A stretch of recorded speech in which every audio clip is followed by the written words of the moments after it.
So with that, let's look at your council's plan and Governor Snyder's plan to control benefits, and let's see where Ann Arbor fits in. The governor's plan is supposed to be simple, fair, and efficient. So the first point of your 5-point plan is to adjust the pension formula, and likewise the state or the governor's plan, the first 2 items overlap with your with yours. So for the governor's plan, new hires should be on a defined contribution plan or a hybrid retirement plan, capping employer contributions at 10% of base salary. And number 2, the employee pension should be determined by a 1.5% multiplier.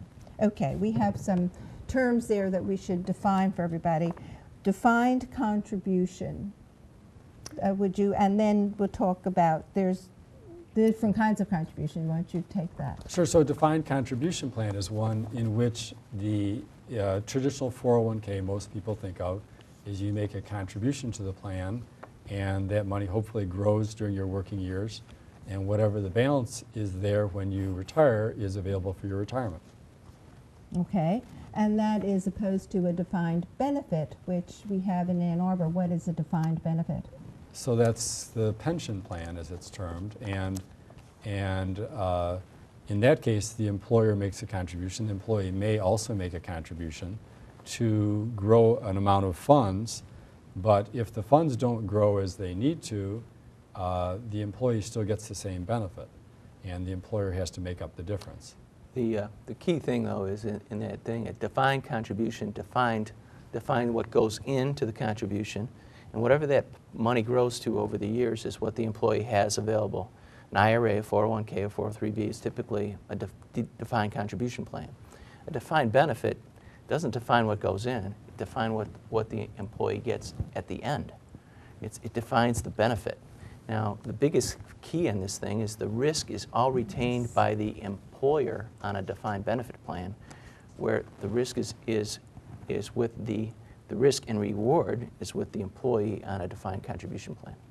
Yes, and so we have a defined benefit in town, and so that is why it just keeps growing. The city has to keep putting money, yes? Exactly. They have to keep putting money in because they have to pay the defined benefit that the employees have earned. Okay. And the other term is the multiplier. And the governor's plan said there should be a 1.5% multiplier. Can you explain that, please? Well, it's how many years of benefit you accrue, a percentage you accrue per year worked. So if you work 30 years and you have a 1.5% multiplier, you would have a 45% pension. Okay. Now, currently, Doug can speak to what the multipliers are on the various plans that are available to city and municipal workers in the area. Yes. Yeah, so it's the multiplier is 2.5% for most employees at the city, and 2.75 for police and fire. Yes. Now that doesn't sound like a big difference, 1.5 to 2.5, but it's a 67% greater, and it's an 83% when you go from 1.5 to 2.75. It's 83% higher, and that's very, very significant. Well, a lot of people are critical of the pension benefits of teachers, and these are much richer for the city. Right. And what about capping employer contribution at 10% of base salary? It's an interesting idea. I'm not sure how it would actually work in practice, because if it's a defined benefit plan, you have to put in what is needed to keep the plan viable. So I think that it could work very well in a defined contribution plan, and it might work in a hybrid combination if you said that employees have to make up, you have to contribute to make the plan work. Okay. Your model, if I understand, is a combined contribution and with a defined benefit. It's and a low multiplier. Could you talk a little bit about how your hybrid works? Well, when Mike and I looked at this, what we really came up with is that we see a real benefit to pension plans, defined benefit plans. It reduces risk for employees a lot. It's a wonderful benefit, and we think that that's a benefit we'd like to preserve for public employees. But the reality is that at the level it is, there's too much risk on the employer and the city, and we felt that a combination that had a lower defined benefit and a defined contribution was actually much more sustainable. Right. And we really want something that's going to last a long time. Okay. It might be interesting to you to know that in 2005, the mayor had a Blue Ribbon Commission, and the Blue Ribbon Commission asked the city of Ann Arbor, made the suggestion, recommendation that it have a defined benefit. As you know, a defined contribution, pardon me, a defined contribution instead of the defined benefits, precisely that reason, so that you know where you're going and you know what to expect next year and the year after that. You also talk about in your literature about who should be manager on the board, about conflict of interest between management and benefits negotiated because managers. Absolutely. It's an inherent conflict of interest if Mike works for me and I'm negotiating Mike's contract, and I know that if I give Mike a better retirement benefit, that I also get that for myself. Right. And so what I think is really required is that the mayor and the city council needs to be on top of these issues and needs to really supervise management as to what benefits are, how it's all put together. Okay. And if the plans were to apply to only non-union workers in the community like Ann Arbor, and in that case it's 25%, would it make a difference? Is getting 25% of the employees of the city to go along? Oh, to have them be on a hybrid or some other model? Yes. Is that significant enough? Anything would definitely help from where they are today, but it's going to have to be pretty drastic, I think, from this point to get it where it's in balance and where it's sustainable. And I really don't believe 25% of the workforce would be enough. Okay. All right. Your second point and the governor's third point is to control spiking, to avoid pension spiking. Would you explain that term? Sure. So we actually did a FOIA, for instance, on the city of Ann Arbor. Freedom of Information Act. Oh, thank you. Yeah. Yes. And we looked at two police detectives.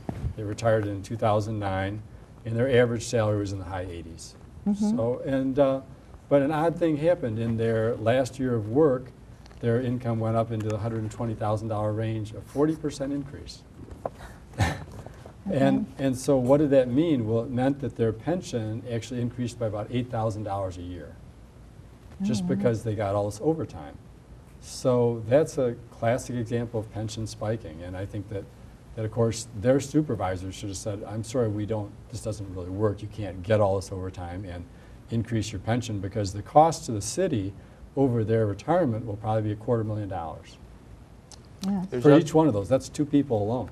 There's other methods that are used to do the spiking, and one may be a very late in career promotion. I'm sorry. Late in the career promotion, just prior to the time that you're going to retire, you get promoted. And then another one is to take all your sick pay and overtime, or sick pay and accumulated sick or personal time, and cash it in the final year. Some plans allow these things, and I am curious if the actuaries have adjusted for expecting this now, because it's so rampant, that they adjust their actuarial assumptions that if you're looking at a population that has an $80,000 salary through going into this last year, that we know that they're going to get this big bump, but if you don't adjust it, because this thing is funded over their career, you're going to have a big spike in funding that's necessary to make it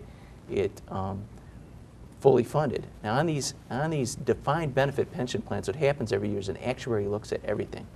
They do the demographics, they look at life expectancy, they look at how much money is in the pool. Did it grow or did it shrink? And then they do this math about life expectancy, about expected rate of return, and they say, oh, we're underfunded, we have to do this. Well, in 1 year, the budget went from $1 to $8 million in a single year. No, over the course of about the last 5 years. 5 years, went from 1 to 8. And a lot of that has to do, those assumptions must have been massively off. And some of that can be contributed to market performance. There's a significant downturn in the market, Right. but it has to be something way more than that. Right. I went online, and the Office of Retirement Services for the Michigan State Police suggest increasing final average compensation to increase pension by working overtime, taking annual leave as a I've seen payout, that. and comp time. I mean, it's there. Yeah. I mean, in so many words. Isn't that hard to believe? Well, it's there in so many words, but let's just be, that was negotiated, and everyone knows, I mean, obviously these public employees know what the rules are. The union negotiated these rules for them. I kind of do not fault them for taking advantage of what they feel they negotiated. And it seems to be a rite of passage into retirement that you take these steps. So I do, the people that are responsible for this, if anyone, would be the people that are supposed to be watching out for the city and being a tough negotiator with respect to these deals. Okay. And number 3, health benefits are the governor's final point and your third point.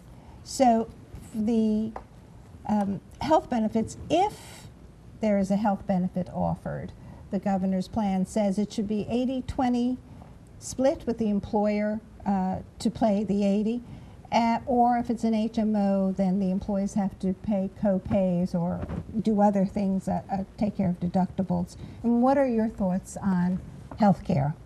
Well, I think that the governor's absolutely right that there needs to be a contribution, that there needs to be some ownership by the employees of health care costs, and having them have a 20% contribution is an important way to do that. I'm really troubled by this whole idea of that it only applies to new employees. And I think that it needs, when you make a change, it needs to apply to the workforce as a whole. And the other thing is I think that healthcare as a retirement benefit needs to be examined and pared back over time and possibly eliminated. Eliminated. I realize that sounds pretty radical, but Yes. There is Social Security does have Medicare. Yes. And the average person in the population, that's what is their retirement health care benefit. And I think that it's very troubling to me that if I'm 20 years old and Mike retires next year, that I could pay his health care for the rest of his life as a taxpayer and never pre-fund it. Oh, never pre-fund. Well, and it's not pre-funded in most cases, like the city of Ann Arbor, it's not pre-funded. And so why should I pay the health care of an individual who never worked for me for the city? So that's this concept of that we should pay people when they're working, but once they leave, they're off the payroll, and that's my belief.